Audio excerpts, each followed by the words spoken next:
story about the guy who was called in to find the Nazi?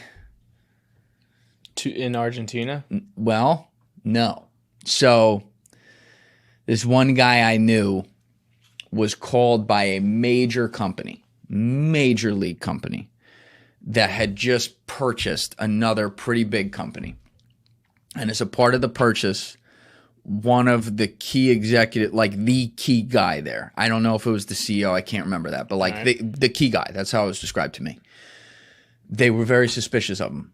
The purchasing company was very suspicious of the guy. And so the dude who ran the purchasing company knows the guy I know.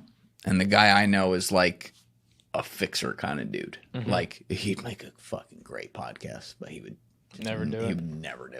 No, be an amazing podcast though.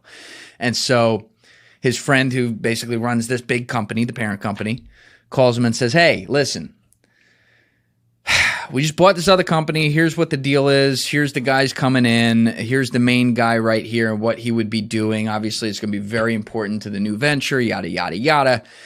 But something's off. Something's just off about him." And so my guy goes, "What do you mean?" And they're like, "Well, we don't really know. It's just like a gut feeling that it's off." And he's like, "Yeah, but define off. Why?